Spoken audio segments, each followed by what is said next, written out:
Assalamualaikum warahmatullahi wabarakatuh.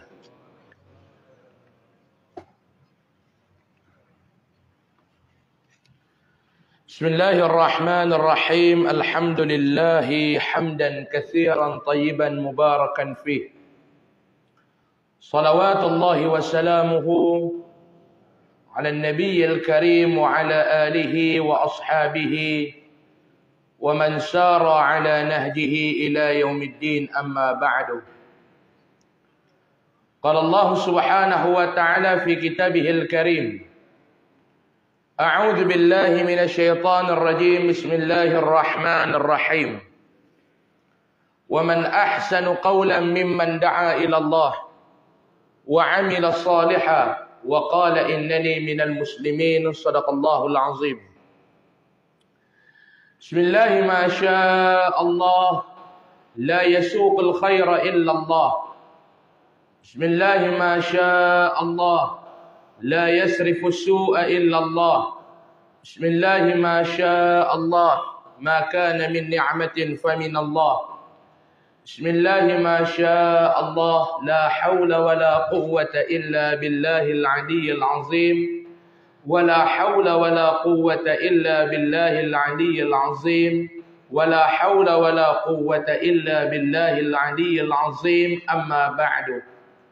Muslimin dan muslimat yang dirahmati Allah Subhanahu wa taala. Pertama sekali alhamdulillah. Setinggi puji dan syukur kita panjatkan kehadrat Allah Subhanahu wa taala pada malam ini dapat sama-sama kita bersua dan kita bertemu di dalam rumah Allah Ta'ala yang mulia ini. Mudah-mudahan keberadaan kita pada malam ini mendapat rahmat, maghfirah, keampunan daripada Allah Subhanahu wa Ta'ala. Amin, amin, ya Rabbal Alamin. Kita nak sambung pengajian kitab kita sampai kepada muka surat 81 hadis yang ke-34. Muka surat 81 hadis yang ke-34, ringan tulang. Bismillahirrahmanirrahim. Qala Nabi sallallahu alaihi wasallam an Abi Hurairah radhiyallahu anhu an Nabi sallallahu alaihi wasallam qala laqad ra'aytu rajulan yataqallabu fil jannati fi shajaratin qata'aha min zahri at-tariq kanat tu'dhi al-muslimin. Rawahu Muslim. Artinya daripada Abu Hurairah radhiyallahu anhu, dia kata daripada Nabi sallallahu alaihi wasallam bersabda. Abu Hurairah dia habaq daripada Nabi sallallahu alaihi wasallam. Nabi bersabda, Nabi kata apa dia? Sesungguhnya aku melihat seorang lelaki bersenang-senang di dalam syurga.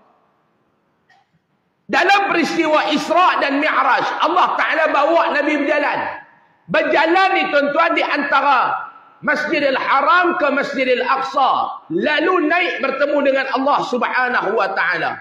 Dipanggil Isra. Isra perjalanan bumi. Mi'raj perjalanan langit. Ni nak sambut tak apa hari dah. Kita nak sambut Isra Mi'raj ni. Isra perjalanan bumi.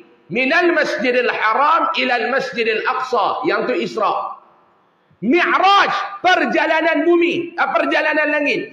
Isra disebut dalam suratul Isra. Mi'raj disebut dalam suratul Ma'arij. Dua surah dalam Al-Quran yang menceritakan tentang satu perjalanan. Isra, suratul Isra. Mi'raj, suratul Ma'arij. Dalam perjalanan tu Allah Ta'ala bagi kepada Nabi sallallahu alaihi wasallam kesempatan untuk masuk tengok ke dalam syurga. Nabi tengok, Nabi masuk ke dalam neraka, Nabi tengok, Nabi masuk ke dalam syurga, Nabi tengok. Nabi kata apa dia? Ittala'tu fil jannah, aku tengok dalam syurga, Nabi kata. Fara'aitu aksara ahli al-fuqara. Ramai ahli-ahli syurga ni terdiri daripada orang-orang miskin, orang-orang fakir. Yang pertama maknanya apa dia maklum? Fakir ialah dia hidup di dunia susah.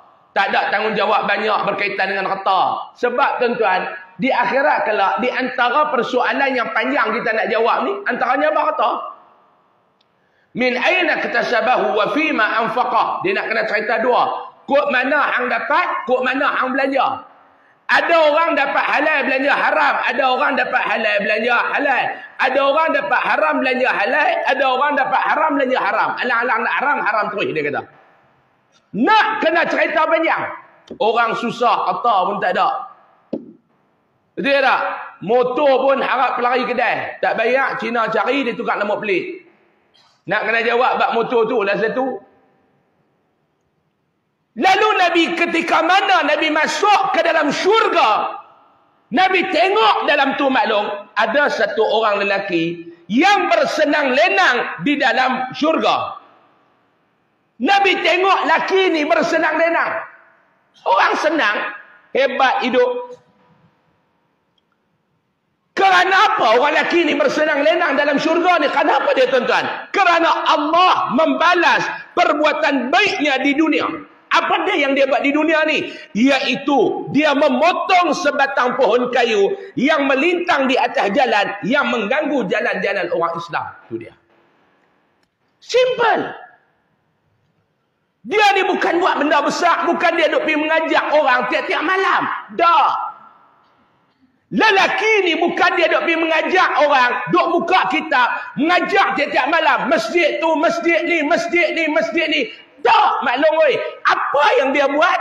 Dia tengok ada sebatang kayu, sebatang pohon jatuh atas jalan. Halang laluan orang. Dia pergi kerat, dia tak tepi. Simple. Lah ni contoh, ada satu jalan kita duduk balik ni.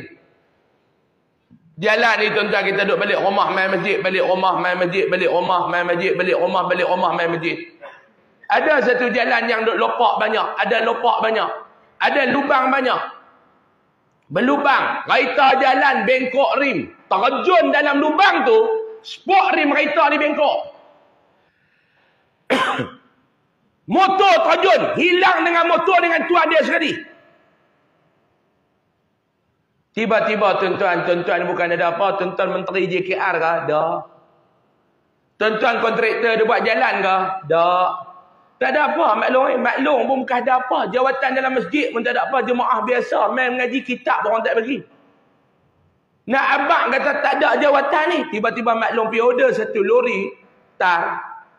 Maklum upah satu kontraktor, hampir tutuplah jalan tu. Hampir tampung jalan tu bagi elok. Buat bagi elok laluan orang nak main masjid, orang nak balik masjid. Banyak mana pahala maklum dapat. Tuan-tuan faham ke tak ni? Awak nampak tahun baru, nampak letih pun. Baru tukar setahun, nampak maklum pun makin tua dah. Bulan lepas nampak macam muda sikit. Maklum faham saya cakap ni maklum? Faham. Maklum bukan buat apa pun. Satu jalan tu berlubang. Satu jalan tu berlubang, kita pergi order satu lori tar. Kita tampung jalan tu. Banyak mana pahala nak dapat ni maklum. Kerana kawan ni satu pohon jatuh di tengah jalan. Dia potong pokok tu. Dia benda yang menghalang laluan orang Islam ni dia buat bagi elok. Dia dapat masuk ke dalam syurga. Daripada Abu Hurairah radhiyallahu anhu. Daripada Nabi SAW bersabda. Sesungguhnya aku melihat seorang lelaki yang bersenang-senang di dalam syurga. Kerana Allah membalas perbuatan baiknya di dunia. Iaitu dia memotong sebatang pohon kayu yang melintang di atas jalan. Yang mengganggu jalan orang-orang Islam. Keterangan. Ibadat di dalam Islam ni terbahagi kepada dua bahagian. Yang kata ibadah ni menurut Islam maklum, dia ada dua maklum. Yang kata ibadah ni dia ada dua jenis. Yang pertama ibadah khusus dia kata. Iaitu ibadah khusus. Seperti solat, puasa, zakat, haji, membaca Al-Quran dan sebagainya. Yang tu dipanggil ibadat khusus. Tuan-tuan semayang. Tadi maghrib kita semayang Pak Long. Solat ni nama dia ibadat khusus. Lepas semayang tadi maklum baca Al-Quran. Pak Long baca Quran dengan imam kita. Yang tu nama dia ibadah khusus. Pergi umrah, cuti sekolah baru ni. Pergi umrah. Alhamdulillah. Sekarang umrah pun orang tak apa nak pergi dah tuan-tuan ni mahal. Tuan-tuan kan duk maki travel agent apa semua ni. Pok ni dia nak buat lagu mana tuan-tuan. Sana naik harga, depan naik harga lah. Mata wang kita jatuh, naik harga lah. Sebab tu cuti sekolah baru ni saya dengar laporan daripada kawan-kawan yang ada travel agent ni. Dia kata, Ustaz, teruk lah. Sale drop, orang pergi umrah tak ramai sebab mahal. Mahal. Sebab tu yang mana yang duk buat travel umrah pun nak bungkih. Banyak dah tuan-tuan. Tiba-tiba baru ni keluar laporan berita pula, ramainya orang Malaysia ni pergi Thailand. Sebab tu saya cadang yang mana duk buat travel agent, buat umrah ni boleh tukar aku pihak Nyai dengan Danok. Baca laporan baru ni tuan-tuan. Hak Nyai, di Hak Nyai, Hak Nyai. Ni tak cerita Pak Bara, ni tak cerita Krabi, tak cerita Phuket. Haknya saja cuti sekolah baru ni persatuan apa hotel-hotel haknya ke apa ke depa buat satu laporan keluar dalam mana baru ni saya baca dalam portal media mana. Selama cuti sekolah baru ni duit daripada Malaysia yang berbelanja di haknya tuan-tuan 8 bilion baht. 8 bilion baht. 2 minggu. Cuti sekolah baru ni 2 minggu kan. 8 bilion baht. Tukar dengan duit Malaysia lah ni maklum dekat-dekat 10 juta ringgit. Siapa kata orang Malaysia tak ada duit belum? Cuba bagi tahu siapa kata orang Malaysia ni susah. Cuma dia tak berjalan dalam Malaysia. Kemarin Highland dia tak pergi dah. Larat dalam terkedarah buah strawberry tu maklum Genting Highland pun dia tak pergi dah. Larat kan nak main duduk main roller coaster tu Langkawi pun dia tak pergi dah. Tak nak tengok dah Pantai Cenang dia kata. Sebab masa dia buka-buka sempadan lepas Covid hari tu ni, dia pakat pergi Langkawi. Sampai nak tenggelam Langkawi tu. Lah ni dia pergi hak Nyai. Seronok dia kata Ustaz. Yang mana paklong-paklong yang mata ada selaput pergi hak Nyai cerah balik biji mata tu. Tak payah pergi buat operate belum pergi duduk hanya cerah balik selaput tu dia lari saat selaput tu maklum gelak apa tak percaya pergi tengok ni paklong-paklong ni hak yang jalan nak main masjid pun tak apa nak nampak selaput jalan haknya dia jumpa pula ni pun masalah juga dia kata Taman Rakam pun ramai hari tu ni kat sebiji baik ke apa. Saya dah hantar gambar balon-balon dah. Saya kata dekat immigration tu hak mana yang duk main kuliah ni pergi hang abang aku. Tanya dia Pak Long pergi buat apa? Pak Long Ustaz nak bagi cerah balik biji mata saya selaput. Cerah. Hak mana-mana yang duk ada angin dalam badan pergi mengurut sana angin pun keluar elok Pak Long Darah pun lancar elok. Adik-beradik ramai belah nu hak nak urut kaki, hak nak urut kepala, hak nak urut badan, semua duk ada. Tu yang ramai orang Malaysia pakai pihaknya. 8 bilion baht saya baca-baca ya Allah ya Karim. Hebat. Umrah tak apa nak pergi dah. Sebab apa? Mahal dia kata. Lah daripada duk pergi sana Ustaz mahal baik kita pergi haknya dia kata. Maklum pergi buat umrah. Pergi Mekah buat kerja haji. Tu nama dia maklum tu nama dia ibadah khusus. Tuan-tuan wak keluar zakat pendapatan 2023 itu ni. Tuan-tuan wak keluar pergi bayar dekat lembaga zakat Selangor apa. Tu nama dia ibadah khusus. Ibadah khusus. Yang kedua kata ulama, dia dipanggil sebagai bahagian kedua dinamakan ibadah umum. Yang ni pula nama dia ibadat umum. Seperti mencari rezeki. Kita keluar daripada rumah pagi-pagi ni. Alhamdulillah tuan-tuan dah pencen apa dah. Dulu keluar. Orang tanya nak pergi mana ni abang awal-awal. Nak pergi kerja. Nak buat apa dia? Nak cari rezeki. Nak balik jaga tanggungjawab keluarga. Nak bela bini. Nak bela anak. Nak tunaikan tanggungjawab. Tu nama dia ibadah umum. Tapi kena niat bagi betul lah. Niat sebagai ibadat. Jadi ibadat lah. Di mana Pak Long? Nak pergi outstation Ustaz. Meeting. Kursus. Di mana Pak Long? Haknya. Niat bagi elok-elok baloi saja aku nak pergi haknya ni. nak pergi meeting, tanggungjawab kerana kerja. Pak Long janganlah duduk buah kat sana.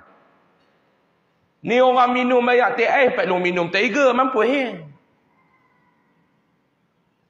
Dia mau ada ibadah umum. Dia kata, satu, mencari rezeki. Membantu orang, ibadah umum. Tolong orang. Orang tak tahu apa, main masjid. Main masjid, dia parkir kereta depan tu, dia tanya ni kak, nak tanya, mana dia toilet orang perempuan? Mak Long bukan dekat tunjuk, ujung tu, tak ganggu tu. Mak Long bawa dia, tolong dia, mak tunjuk, ni toilet. Hang masuk kau ni, hang keluar kau ni, jangan keluar kau lain. Ramai dah masuk kat tamarakan, keluar hak nyai. Banyak dah jenis tu, dia kata. Hang keluar balik pintu ni. Mak Long tolong dia, tu nama dia ibadah umum. Faham Mak Long? Tu nama dia ibadah umum. Mentadbir dengan cekap dan amanah. Melakukan kerja-kerja kebajikan dan sebagainya. Hadis yang kita bicarakan ini sebenarnya, hadis ni, dia nak apa dia Mak? Dia nak menuntut umat Islam supaya hidup bermasyarakat dan suka bantu-membantu. Ni Nabi nak beritahu. Hadis yang kita baca ni Mak Long, Nabi nak abang kita, hidup kita sebagai orang Islam ni, yang pertama, kena hidup bermasyarakat yang baik. Hidup dalam bermasyarakat dalam keadaan yang baik. Hidup bermasyarakat dalam keadaan yang baik. Baik ni macam mana? Baik mengikut landasan Islam. Baik ni macam mana? Mengikut syariat Islam. Baik ni macam mana? Mengikut kehendak Islam. Tu nama dia hidup dalam keadaan yang baik. Mengikut kehendak Islam. Mengikut syarak. Mengikut Islam. Hari ni tuan-tuan, kita ni tengok orang Islam ni, dia hidup suka bergaduh. Ni yang kita rasa letih ni tuan-tuan ni. Hidup dalam keadaan suka berbalah. Berbalah dengan macam-macam isu yang ada. Isu politik satu bab.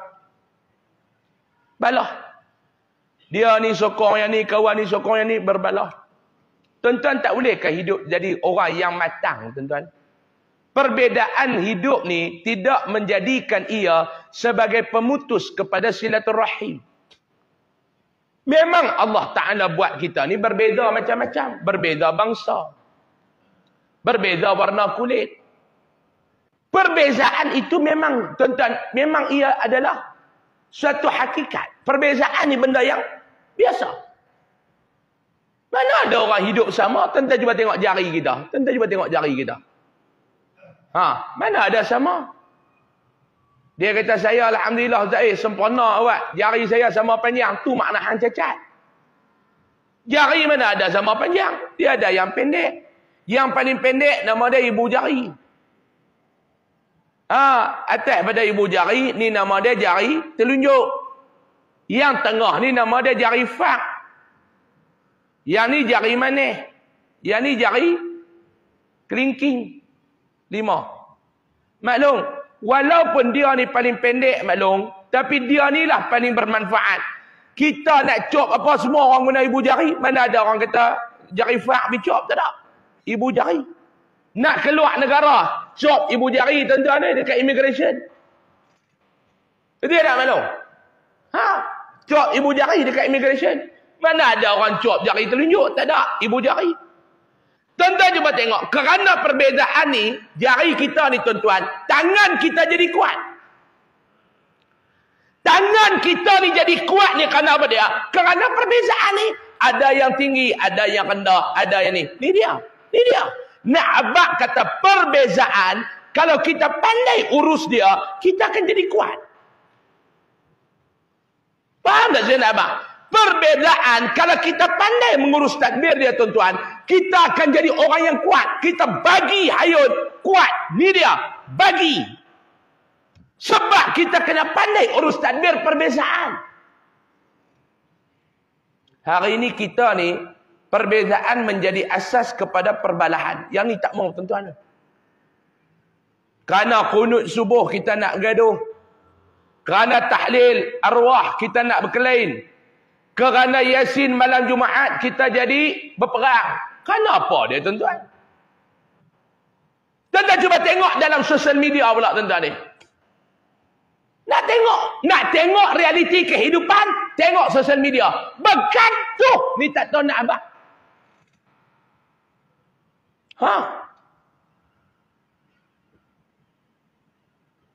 Ada yang netizen, ada yang nerakazen. Macam-macam. Ada yang nama dia gen netizen. Macam-macam. Kadang-kadang bukan dia tahu isu apa pun tuan-tuan ni. Dia baca portal media tu, dia baca sahabat. Kadang-kadang yang kawan-kawan wartawan ni pun kita nak abang. Janganlah kerana nak tarik orang baca artikel kamu, sampai kamu buat satu tajuk yang mengelirukan orang.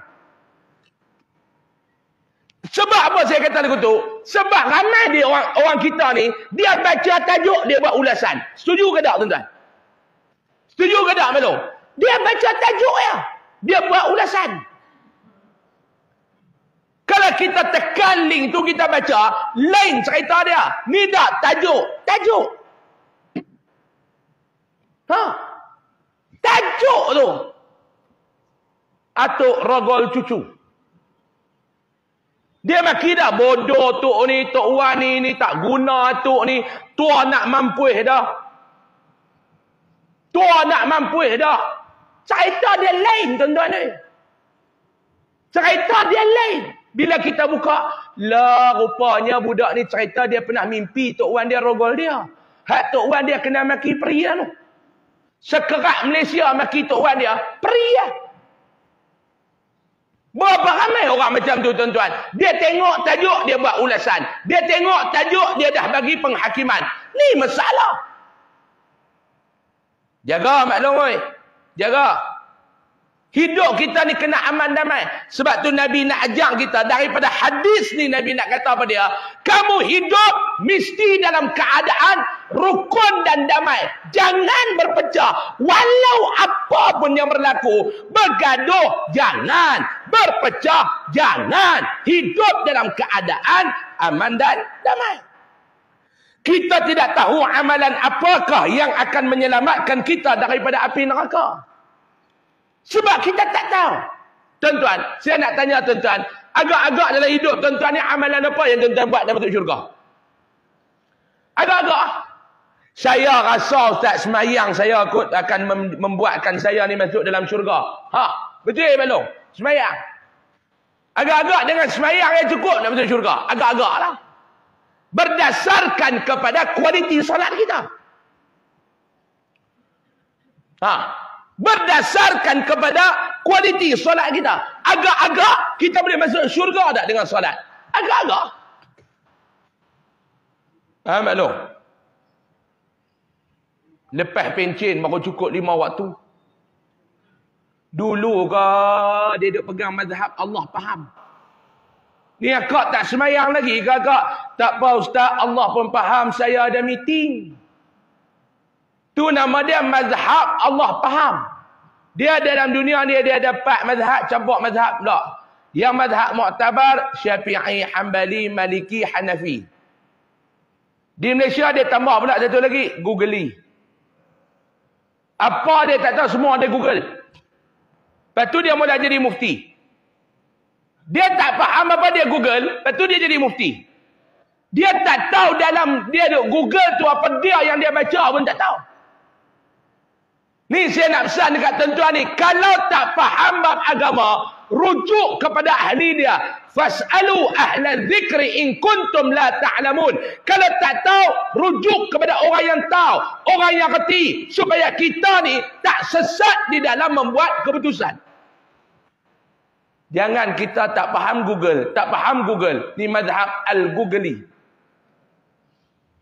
Saya biasa tahun 2018 dulu ni, belum saya kahwin lagi macam tu, saya bawa jemaah umrah. Masa tu saya bawa jemaah saya.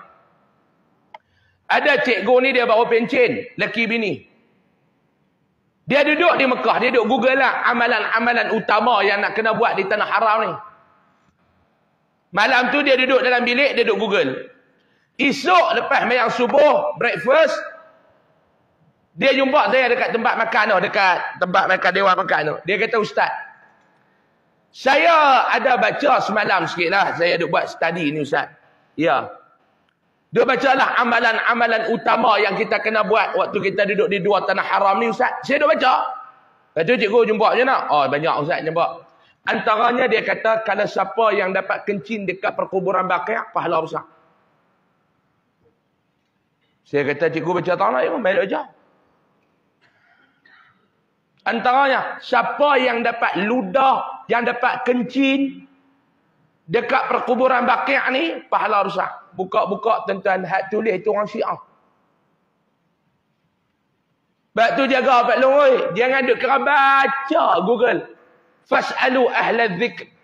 Tanya kepada orang yang berautoriti. Macam tuan-tuan duduk di Selangor, tanya kepada Jabatan Mufti Selangor. Dia ada barisan ahli jabatan kuasa fatwa dia, rujuk. Ada masalah, rujuk. Kadang-kadang rujuk dekat ustaz-ustaz ni pun kadang-kadang pening juga. Satu soalan, tanya 4 orang ustaz. 4 hukum dia bagi.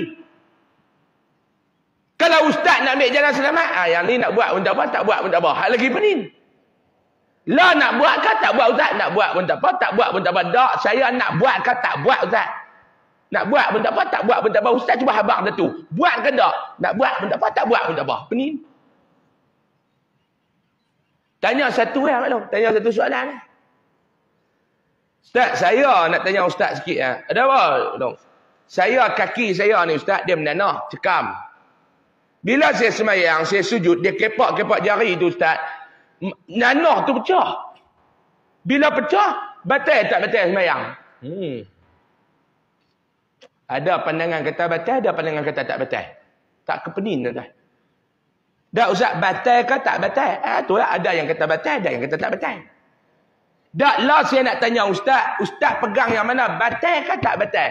Saya macam ni lah, nak kata batal pun tak batal pun tak. Lagi pening. Lah telefon Jabatan Mufti, tanya mereka. Maklum, ada apa masalah? Tanya mereka. Orang yang berautoriti. Jangan duk tanya ikut suka. Kita semayang tadi maklum. Daripada sudut kualiti cukup ke untuk menyelamatkan kita daripada neraka maklum. Al-Quran maklum baca. Sebab tu tuan-tuan, kita jangan meremeh-remehkan amalan yang kecil. Yang kita nampak kecil ya amalan tu. Tiba-tiba tuan-tuan akan terkejut di akhirat kelak. Kerana amalan itulah yang akan menyebabkan tuan-tuan ni dimasukkan oleh Allah ke dalam syurga. Kadang-kadang ibadah khusus yang kita sangka dapat menolong kita itu tidak sedikit pun membantu kita di akhirat nanti. Ianya berkemungkinan kerana amalan yang dilakukan itu tidak benar-benar ikhlas atau dilakukan tidak berasaskan kepada ilmu. Kita duk rasa dah yang ni aku rasa, yang ni kot yang akan menyebabkan aku ni masuk ke dalam syurga. Tiba-tiba dah. Rasa hang masuk syurga amal apa? Aku duk rasa aku ni masuk kerana puasa lah kot. Cek aja hanam. Puasa dalam keadaan tak ada ilmu. Duk tanya soalan yang sama tu, ustaz, korek hidung macam puasa tak? Tiap-tiap tahun. Korek lah. Tak betul tak nak? Korek. Dah tak batal ustaz nak? Dah lah orang suruh korek. Yalah dia nak korek sangat. Yang batal tu macam mana ustaz? Yang batal tu kalau hang korek hidung. Toto ni terperluih masuk siku yang tinggal kat luar. Hak tu baru batal. Satu yang kedua, hang ni pun tak ada binatang lain ke yang hang nak korek lain daripada hidung. Tiap-tiap tahun maklum tak saya cerita ni. Soalan yang saya dapat tiap-tiap tahun. Korek hidung, korek telinga. Tembak gas penat. Dialisis. Lala, buat tak ada ilmu. Dulu maklum tahu tak dulu ni. Dulu ni. Ada orang tua-tua dulu. Puasa. Telan dia liak benda. Dia takut batal. Ludah memanjang. Itu. Lagi itu. 11.45 tu menerap dalam rumah ni kering badan. Takut batal. Tu kata ibadat ni kalau kita buat dengan ilmu tuan-tuan, dia bukan dia payah mana pun. Yang payah ni bila buat ibadat tak ada ilmu. Macam nak sembahyang, payah sembahyang, tak payah mana Yang payah tu sebab apa dia? Sebab hantar hati. Pi buat umrah, payah buat umrah, tak payah mana Yang payah hantar hati. Dia senang ni dua benda. Yang pertama kita buat dalam keadaan kita ada ilmu. Ni mudah. Yang kedua lagi tuan-tuan, tak hati apa, lagi senang dia kata. Tu yang dia pergi buat umrah, dia boleh lena ikut suka. Dia pergi tawaf, hari pertama dia balik. Dia pergi tawaf, hari kedua dia balik. Sekali pantang larang umrah ni, ihram ni, pakai habis lagu tu Sebab tu yang pertama kita buat ibadat ni, kita tak tahu ibadat kita Allah Ta'ala terima ke tak. Sebab tu kata Imam Al-Ghazali, kata pun apa nama, saya lupa dah sama ada kata-kata Imam Al-Ghazali ke Imam Syafi'i. Dia kata, hidup jangan tertipu dengan ibadat. Hidup kita jangan tertipu dengan ibadat. Banyaknya ibadat, Hidup ni jangan tertipu dengan banyaknya ibadat. Sebab apa dia? Sebab dalam banyak-banyak ibadat, kamu tidak tahu ibadat mana yang Allah Ta'ala terima. Ada orang sehari dia baca Al-Quran 1 juzuk. Saya kalau mati, alhamdulillah dah ustaz. Siapa Tuan Haji? Saya kalau mati insya-Allah syurga lah ke ustaz. Sebab apa Tuan Haji kata macam tu? Saya setiap hari ustaz Al-Quran 1 juzuk. Tuan Haji, jangan berbangga dengan ibadat Tuan Haji. 1 juzuk yang Tuan Haji baca, Tuan Haji tak tahu berapa ayat yang Allah Ta'ala terima. Setuju tak? 1 juzuk kita baca, kita tak tahu berapa ayat yang Allah Ta'ala terima. Saya alhamdulillah ustaz, tidur malam 1 jam, selebihnya tu saya sembahyang sunat. Kira-kira saya sembahyang sunat malam ni banyak rakaat juga ustaz. Beratus rakaat ada kot. Subhanallah, hebatnya Tuan Haji. Ustaz, itulah saya. Tuan Haji tak tahu banyak-banyak rakaat. Berapa rakaat yang Allah Ta'ala terima Tuan Haji? Setuju tak Malung? Betul Ustaz, saya abad tu saya mayang pun kira cukup-cukup makan abad saya tak tahu Allah Ta'ala terima ke tak. Sebab tu yang pertama maklum, bila saya cakap lagu tu, Imam Ghazali ataupun Imam Syafi'i kata macam tu, kefahaman dia yang pertama, dalam ibadat kena ikhlas. Yang kedua dalam nak buat ibadat kena ada ilmu. Yang ketiga, kita kena banyak buat ibadat. Sebab kalau kita buat sikit ni pula tuan-tuan, kalau Allah Ta'ala tolak, habis. Dahlah sikit. Kita buat tu dahlah sikit. Sikit tu pula.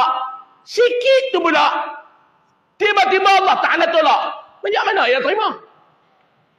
Baca Quran. Orang baca sehari 1 juzuk. Dia baca 10 tahun 1 juzuk. Harap Ramadan ni.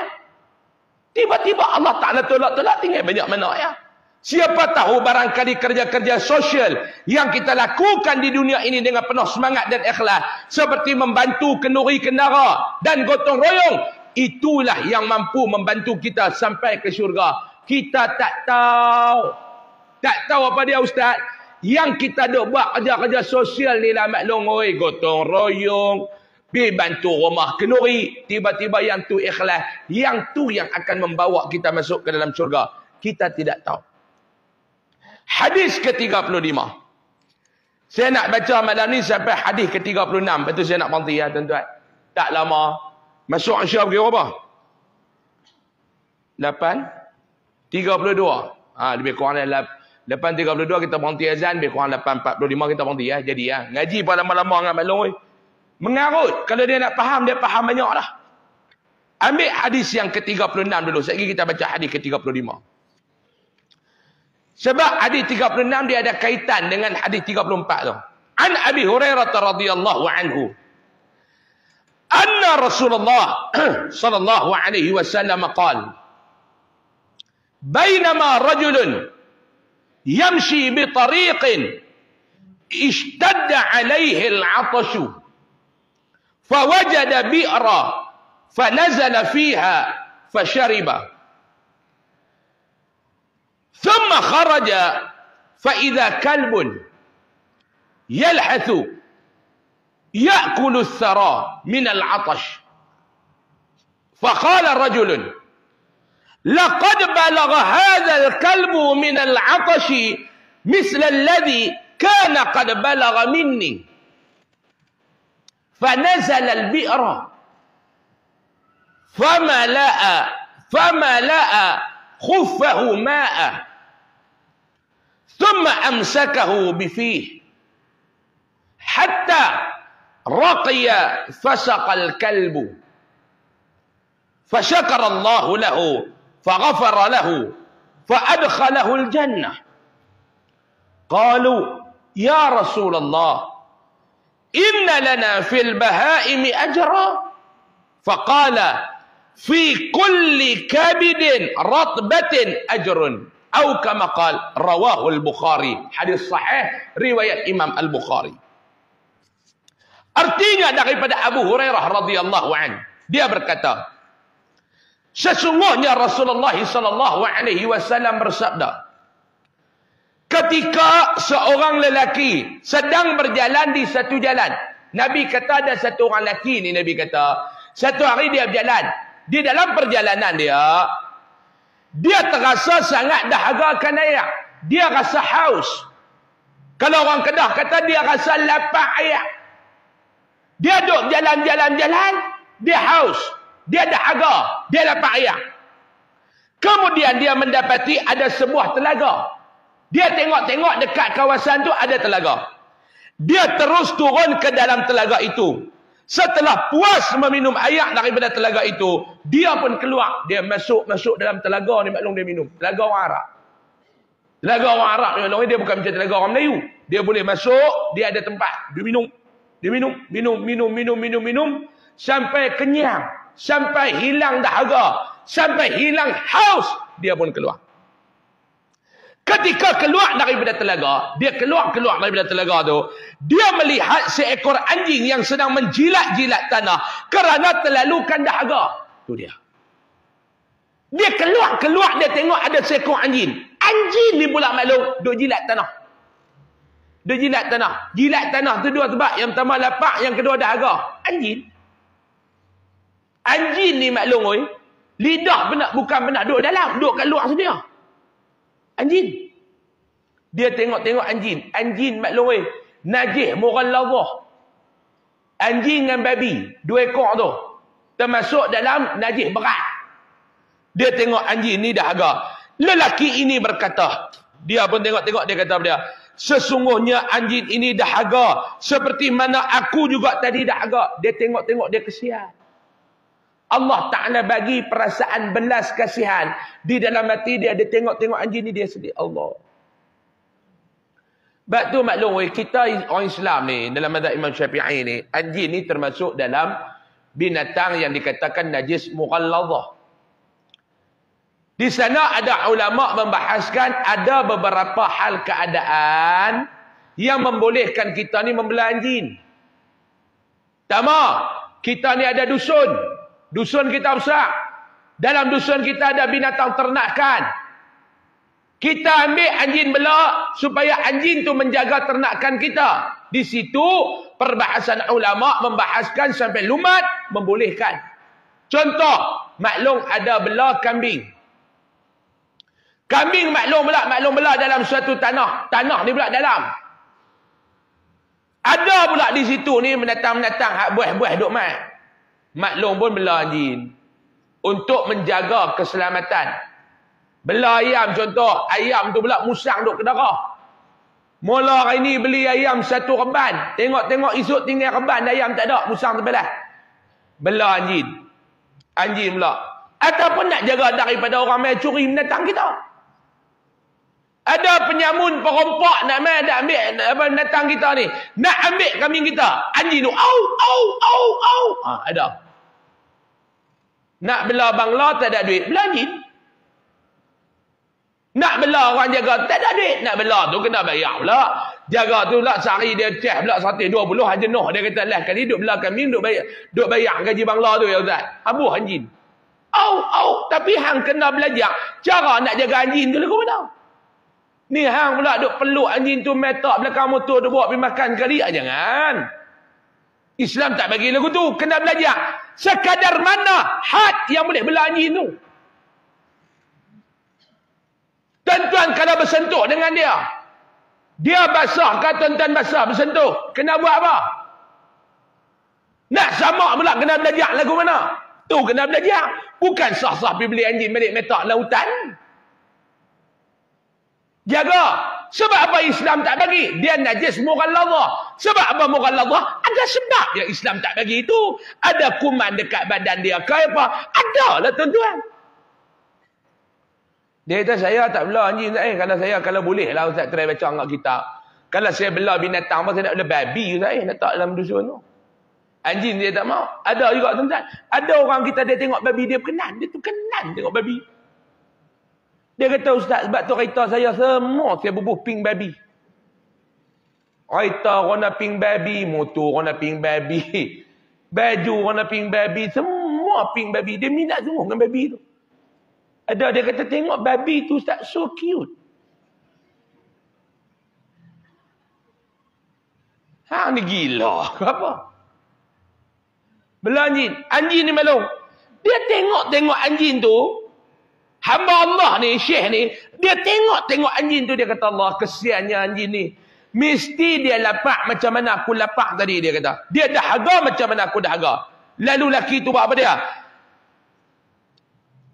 Kerana kasihan kepada anjing itu, dia turun sekali lagi ke dalam telaga itu. Kerana dia kesian dekat anjing tu. Kerana dia kasih dekat anjing tu. Kerana dia rasa simpati dekat anjing tu, dia pun tadi baru naik dia daripada telaga, dia turun balik telaga tu. Dia mengisi air ke dalam khufnya, khuf tu dia kasut tu, dia ambil air bolam tu, kemudian menggigit khuf tersebut dengan mulut dia. Dia nak panjat balik telaga tu. Mana ada tangga apa semua naik, dia nak kena panjat. Bila panjat, dia nak guna tangan. Khuf dia tadi ni, dia ambil air bol dalam tu. Dia nak panjat. Dia gigit khuf dia tu menggunakan gigi dia sambil dia duduk panjat. Maknanya apa dia? Bersungguh-sungguh. Bersungguh-sungguh tuan-tuan ni. Bersungguh-sungguh dia buat lagu tu. Supaya mudah memanjat telaga. Menggunakan dua belah tangannya. Dia buat tu kerana apa dia? Nak memudahkan untuk dia panjat tu.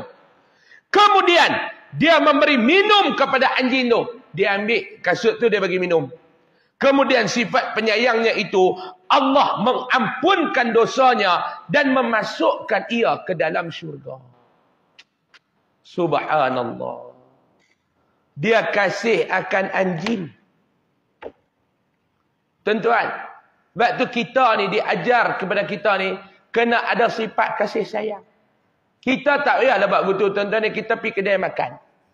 Kita pergi kedai makan, ada kucing duduk tepi meja kita. Miau. Miau. Miau. Ada orang dia sepak kucing tu melambung. Dia terajang kucing tu sangkut atas kipas. Kipas pula pusing. Turun pening kucing tu jalan gostan. Apa salah kucing tu dekat hang? Ha maklum? Apa salah? Maklum bayangkan Allah Ta'ala dia nak bagi pahala kepada kita. Dalam kedai tu ada berapa meja. Pasal apa kucing tu main kat meja kita? Yang mengizinkan kucing tu melangkah. Siapa? Allah. Kucing tu main kat meja kita. Miau. Miau. Tuan kedai standard lah tuan kedai. Baru makan je tadi. Dia memang macam ni. Dia suka. Kucing bukan ada akal lagu hang. Cuba maklum kepak kepala kucing tu. Kepak kepala ikan. Kepala kucing. Kepak kepala ikan tu bagi kat kucing tu. Jangan duk kepak kepala kucing tu. Kepak kepala ikan nak duduk dalam. Saya tarik balik silap. Jadi pun viral pula ustaz-ustaz soal kepak kepala kucing. Kepak kepala ikan tu bagi kat kucing tu. Ataupun kalau kita ni mulia lagi hati kita maklum. Kita pergi ambil satu nasi, bubuh dalam plastik, ambil ikan, guai ikan, bagi kucing makan. Tak apa, saya bayar yang tu. Ataupun maklum, beli makanan kucing, letak dalam kereta. Kalau kita pergi kedai makan, tengok kucing apa, kita tuang bagi dia makan. Banyak mana pahala kita dapat, tuan-tuan? Ni Allah Ta'ala nak bagi pahala kepada kita. Kalau ada, mudah je. Allah Ta'ala bila dia sayang kepada hamba dia, Pak Long, 3 benda yang Allah Ta'ala akan buat. Ni tanam dalam kepala. Tanam dalam kepala. Dah kitab buku apa tak ramai. Tanam dalam kepala. Allah bila sayang kepada hamba dia, Mak Long, dia buat apa dia? 3 benda. Azan dulu. Mana Bilal? Azan dulu. Bismillah.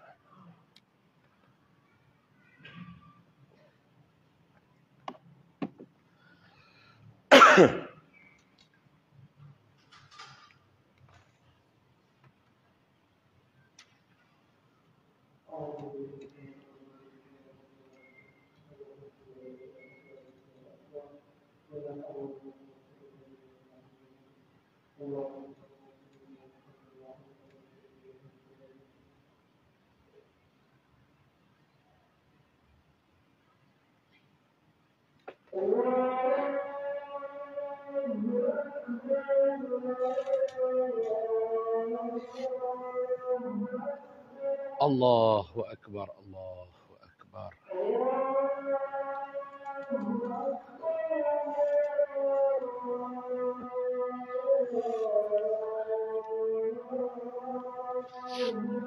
Allahu Akbar, Allahu Akbar.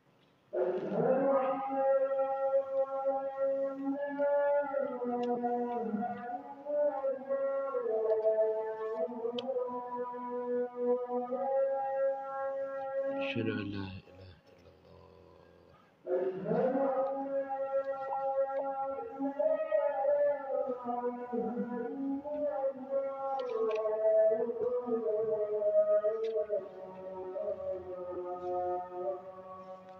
أشهد أن لا إله إلا الله.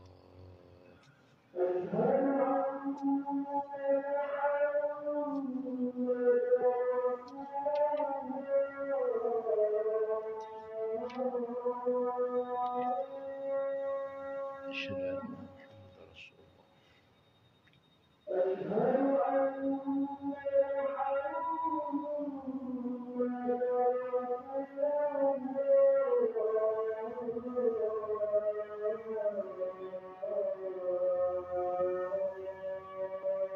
أن محمد رسول الله.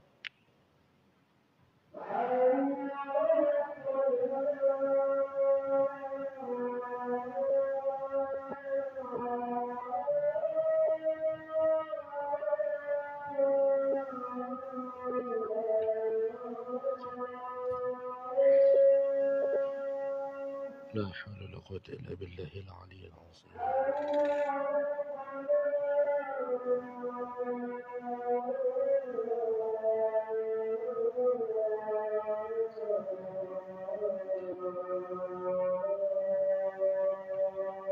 لا حول ولا قوة إلا بالله العظيم.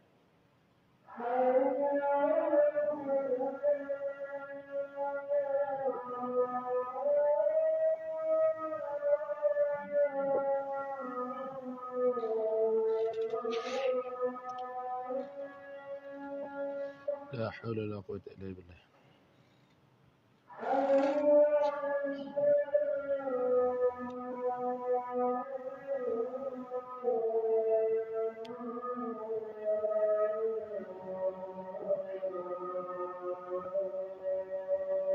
لا حول ولا قوة إلا بالله العلي العظيم.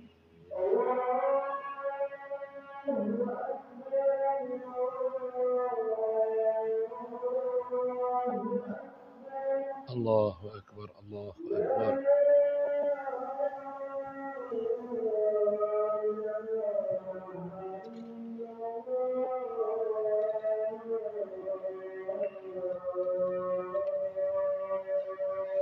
لا إله إلا الله سيدنا محمد رسول الله صلى الله عليه وسلم. اللهم رب هذه الدعوة التامة والصلاة القائمة.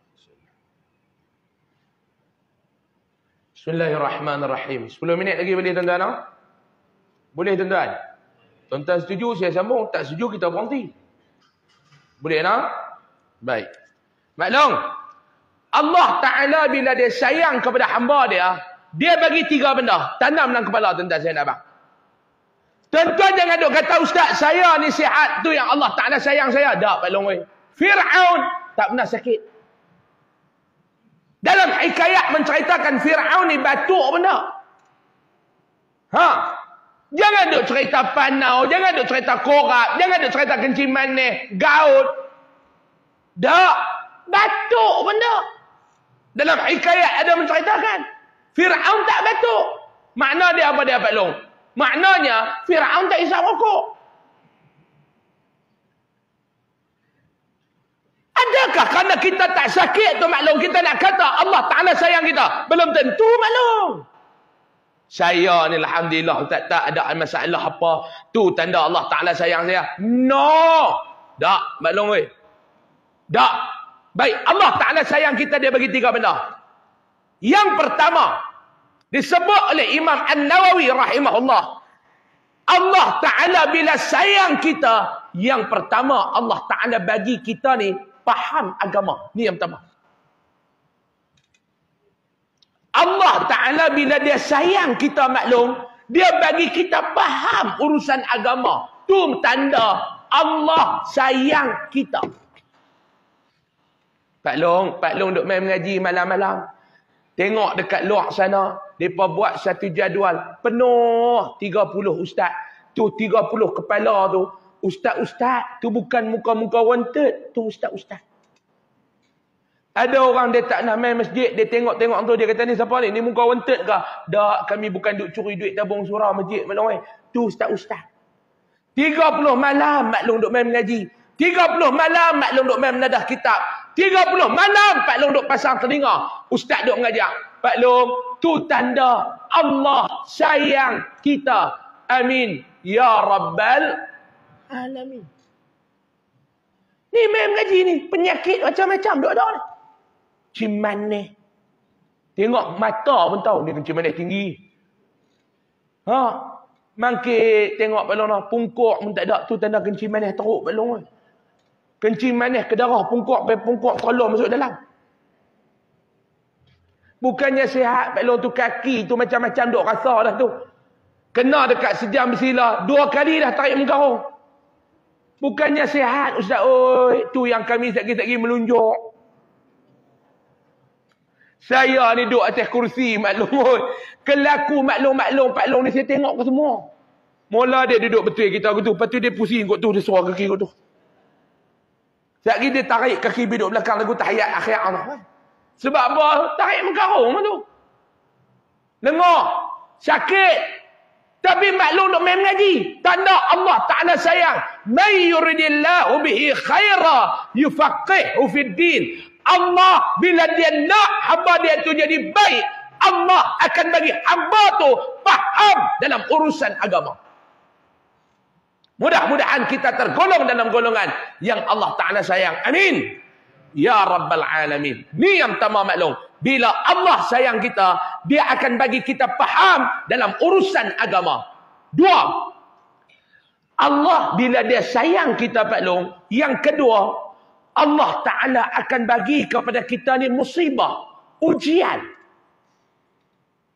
Sebab dia nak menguji kita, nak suruh kita sendiri tengok nilai keimanan kita, nilai ketakwaan kita kepada Allah Ta'ala berada pada tahap mana. Allah sayang kepada kamu. Ya Ustaz, saya doakan agar Allah Ta'ala sayang saya Ustaz. InsyaAllah Allah akan uji kamu. Uji dengan sakit.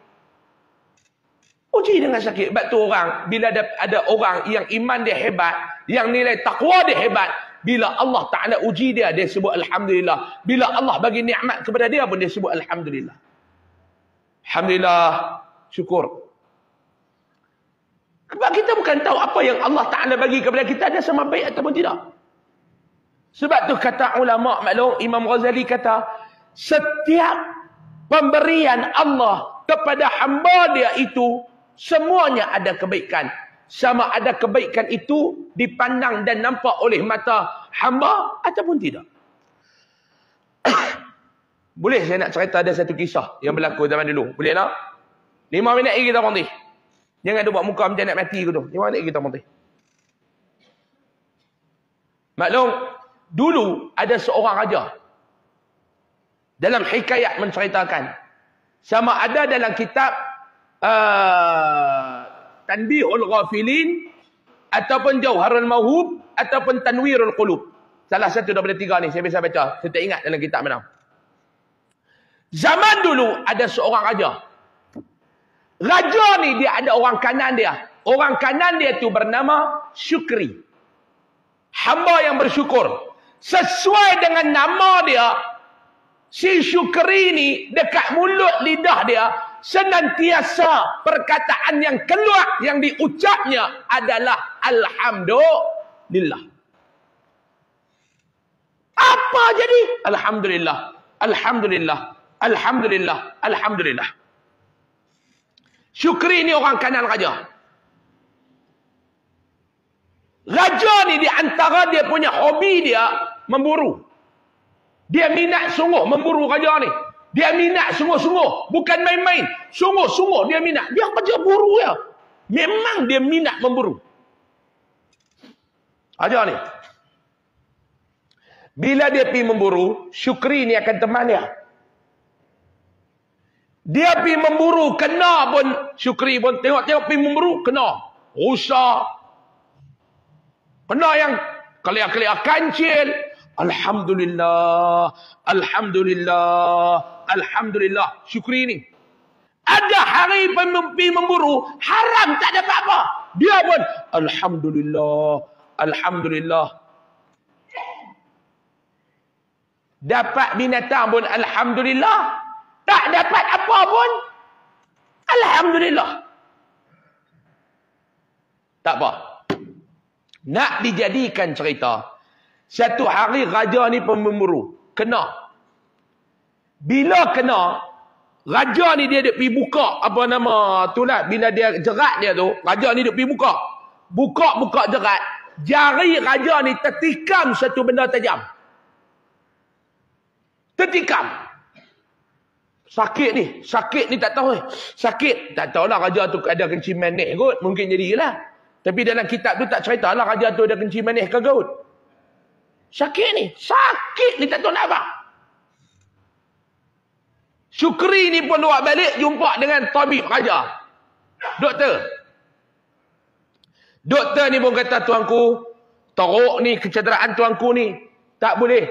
Nanti kuman akan naik ke jari tuanku. Syukri tu Alhamdulillah. Alhamdulillah tu lah. Jadi cara dia macam mana? Raja tanya nak buat macam mana? Tuanku, cara nak buat, kena potong jari tuanku hak ujung ni. Allah. Raja ni down. Dengar nak kena. Pak Long, kita pun Pak Long. Tahu-tahu kena potong jari. Down Pak Long. Tapi Syukri tu dia tengok raja. Alhamdulillah. Raja ni dah lah jari aku nak kena potong. Sakit ni satu bab. Jari nak kena potong.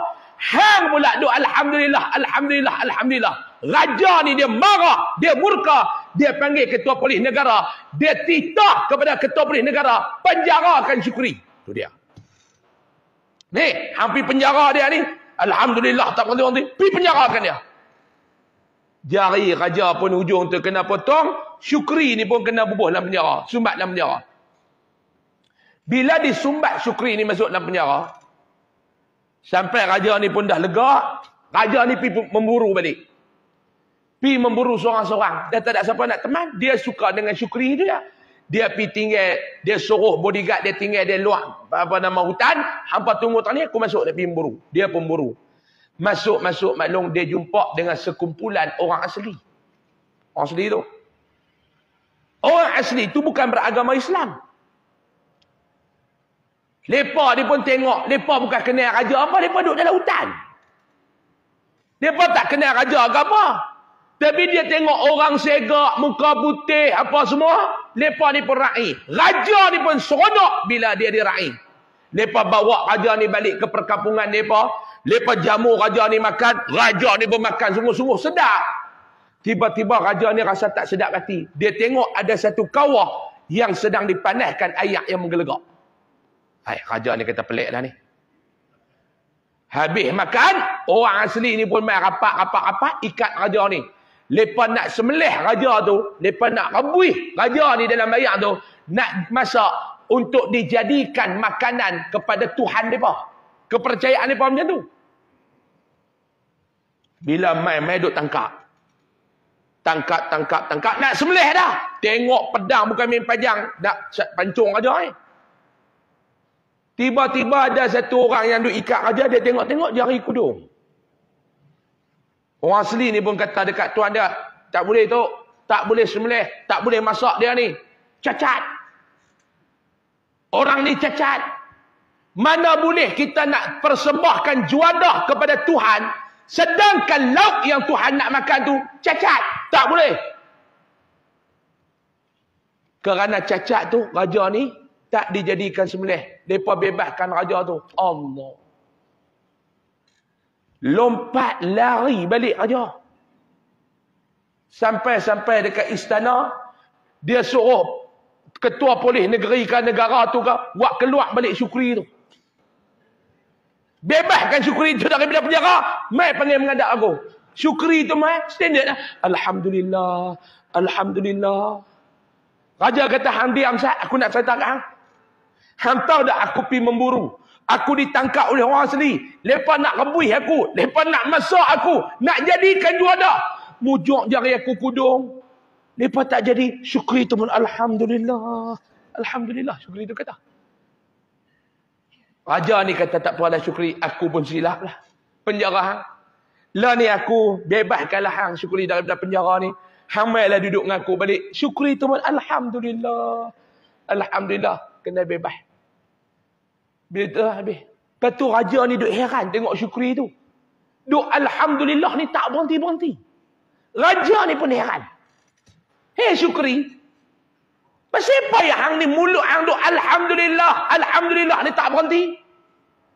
Syukri tu kata, tuanku, ampun tuanku. Mulut patik duk sebut Alhamdulillah tak berhenti ni kerana 3 sebab. Apa dia? Yang pertama, patik bersyukur tuanku. Tuanku tak dijadikan makanan untuk mereka persembahkan kepada Tuhan mereka. Tuanku bebas. Patik bersyukur banyak-banyak tuanku. Alhamdulillah. Raja tu kata, okey, itu yang pertama. Yang kedua tuanku, patik dah dibebaskan daripada penjara. Alhamdulillah tuanku, syukur pada Allah tuanku. Okey, 3. Yang ketiga, dengan sebab patik masuk penjara lah, patik tak ikut tuanku pergi memburu. Kalau tidak tuanku, patik yang kena rebuih. Dia kata patik-patik tak cacat. Tu patik bersyukur. Kalau patik tak kena penjara, ikut tuanku pergi memburu, puak asli tu tangkap, tuanku tak kena rebuih, aku kena rebuih. Dia kata, tu yang bersyukur. Tu nak habak maklum, musibah yang kena kepada raja tu, ni moral of the story, musibah yang kena kepada Syukri tu, rupanya nikmat di hujung. Betul tak maklum? Kerana kalau raja tu tak potong jari tu maklum, dia kena rebuih dah dengan orang asli tu. Kalau Syukri tak kena sumbat masuk dalam penjara, Syukri dah terkorban. Sebab tu di sebalik musibah adanya nikmat. Sebab tu Allah Ta'ala bila dia sayang kepada kita, yang kedua dia buat apa dia maklum? Allah Ta'ala uji kita. Yang ketiga, mengambil, nak penutup dah ni. Bila Allah Ta'ala sayang kepada kita, yang ketiga, bila Allah Ta'ala sayang kepada kita maklum, apa yang Allah Ta'ala akan buat kepada kita? Yang ketiga, bila Allah Ta'ala sayang kepada kita, yang ketiga, Allah akan membuka peluang kebajikan kepada kita. Dia buka peluang untuk buat pahala. Dia buka peluang untuk kita menaburkan bakti, berkebajikan. Dia buka yang ni, dia buka yang ni. Sebab tu kadang-kadang kucing yang main dekat kaki kita, kucing yang main dekat meja kita tu maklum, dihantar oleh Allah kerana Allah Ta'ala sayang kepada kita. Sebab tu dia kata tu, Nabi kata, Nabi cerita, dia ni kerana apa dia? Kerana dia ni ambil ayak kepada anjing dia, Allah Ta'ala bagi syurga kepadanya. Dan memanjat telaga menggunakan 12 tangannya. InsyaAllah kita sambung pada bulan depan dah. Maknanya masa dah cukup. Wallahu a'lam. Jadi kita akan sambung cerita lelaki dengan anjing tu pada bulan depan. InsyaAllah. Jika panjang umur, murah rezeki, diizinkan oleh Allah Subhanahu wa ta'ala. InsyaAllah ta'ala biiznillah. Jadi sekadar itu dululah untuk malam ni. sebelum saya nak tangguh ni tuan-tuan, ada 3 pengumuman yang saya nak umumkan. Yang pertama macam biasa dah di luar sana tuan-tuan, keluar sekali tuan-tuan tengok ada tabung-tabung Yayasan Aryadah, tabung pendidikan dan kebajikan Yayasan Aryadah untuk anak-anak yatim, fakir, miskin dan pelajar-pelajar tahfiz. Tuan-tuan boleh letaklah sumbangan tuan-tuan di luar sana. Ada top koko dekat kereta saya di luar sana, siapa nak dapatkan boleh dapatkan di luar sana insya-Allah. Dan yang ketiga tuan-tuan, dekat jualan top koko tu juga di luar sana, saya ada bawa resit infak Ramadan. Saya cari awal sikit pada tahun ni tuan-tuan. Jadi siapa yang bercadang, yang berhajat, nak bersama-sama menumpang, menuai saham untuk Ramadan ni, dia nak bagi sumbangan RM10, RM20, RM30, boleh bagi dekat luar sana. Ada resit harga RM10 dan RM50 untuk Ramadan. Duit tuan-tuan ni kami akan guna macam setiap tahun yang kita ada programkan lah. Yang pertama, tajaan untuk berbuka puasa kepada pelajar-pelajar tahfiz, pondok-pondok warga mas, anak-anak yatim. Yang keduanya tuan-tuan, untuk sahur. Yang ketiganya, untuk kita agihkan sumbangan Ramadan. Macam tahun lepas, kami bagi dekat 500 ke 1000 keluarga tahun lepas. Yang susah, memang aktiviti tahunan kita akan sumbang kepada mereka. Kalau tuan-tuan yang sama-sama nak buat, bolehlah. Digunakan juga duit-duit tersebut untuk moral dan ihya Ramadan. Di siapa yang berhajat nak bersama-sama, bolehlah menyumbang di luar sana insya-Allah. Saya mohon maaf banyak-banyak. Kita tangguh dengan tasbih kafarah dan surah Al-Asr. Subhanakallah. Bismillahirrahmanirrahim. Illa alladhina amanu. Bismillahirrahmanirrahim. Alhamdulillahi rabbil alamin wassalatu wassalamu ala asyrafil anbiya'i wal mursalin wa ala alihi wa sahbihi ajma'in. Allahumma anfa'na bima 'allamtana وعلمنا ما ينفعنا وارزقنا علما ينفعنا وزدنا علما. الحمد لله على كل حال ونعوذ بك من حال أهل النار. صلى الله على سيدنا محمد والحمد لله رب العالمين. تقبل الله منكم. السلام عليكم ورحمة الله وبركاته.